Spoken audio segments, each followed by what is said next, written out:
movies for Black girl nerds. Lawrence, it is such my pleasure to speak with you today. This Thank you. film, it was so refreshing to see something completely unique and different, not a reboot, not a remake. Not that hmm those things don't have their place, but for the palette, it was cool to see something unique, and this was definitely that. Glad you thought so. Thanks. With with this film, I found that I had the luxury of watching it and then going back and rewatching the beginning again. As a filmmaker with something like Black Bear, where there are some very subtle yet pertinent to the storyline things happening, is it refreshing to you as a filmmaker the ability for the audience, since we're in pandemic, to go back and rewatch it and catch some of the subtleties that a watcher might miss in a traditional format? Yeah. When I set out to make the film, I wanted to make a film that was emotionally powerful and resonant and intellectually resonant. Something that you really couldn't easily pin down, something that felt like a very vivid dream that you had to keep returning to and analyzing. And each time you did, you might have a different interpretation of what it means. So yeah, it was very much on my mind when I was making the movie, that I was leaving little clues for people to decipher the connection between the two stories and the relationship of Aubrey's character to the material that you're watching. Mhm. With Aubrey was amazing, as was Christopher and Sarah, and they're performing at such a high level emotionally. It I felt really sucked into what was happening between the three of them. What is the anatomy of crafting a scene like that? Because they are at such a high level nearly the entire time they're with each other, whether it's the first half or the second half of the film, which are very different. Well, there's a few levels. One is the writing stage, and when you're working with a small cast in simple locations to keep costs down, there's only so much you can rely on to keep things interesting. So, in my films, people are usually not saying what they mean, and words are usually weaponized, and most of the content, emotional content of the movie is subtextual, is buried beneath what the audience is saying. I mean, sorry, what the actors are saying. So on that level, the films have a lot of emotional subtext. The dialogue has emotional subtext, which the actors can then pick up on and play. So as a writer, you strive to give the actors loaded dialogue that's mm, that makes them feel something, that they can then kind of perform. And then when I go to shoot the movie, I approach the script as I would as someone who never looked at it before, as a director who didn't write it.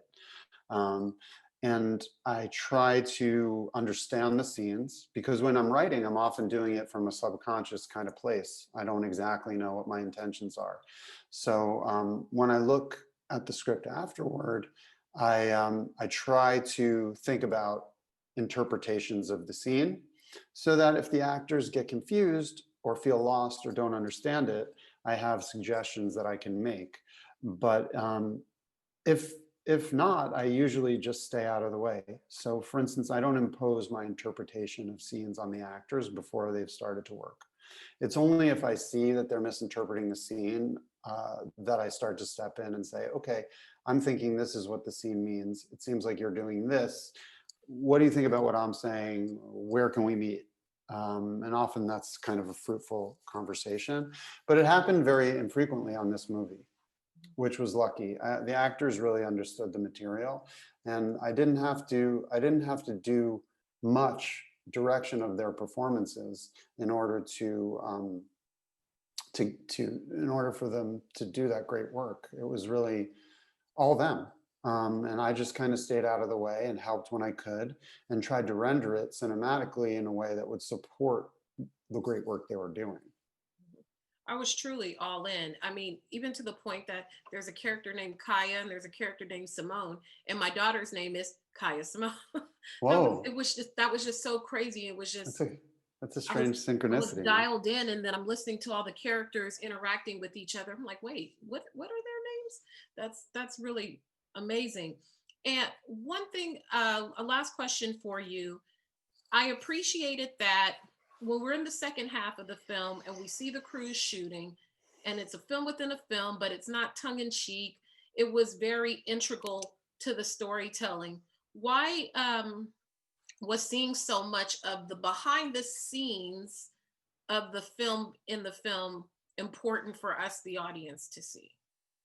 I don't know that I thought of it as important. I think sets are really funny and interesting, strange places. And I thought it would just be interesting for people who had no insight into what goes into making movies to see what that's like. They're places that are characterized by high comedy and high tragedy all at once.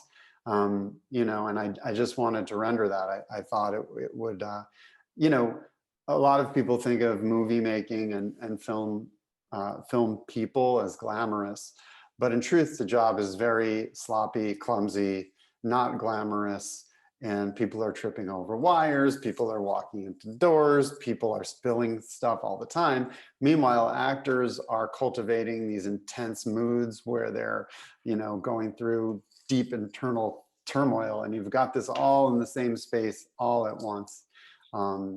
It's just I love backstage drama, and so in some ways part two of this film is an homage to the great backstage dramas that I love. Awesome.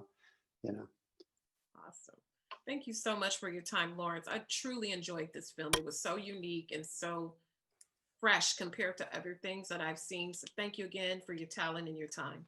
Thank you. I'm so happy that you enjoyed it. Have a wonderful day. You too.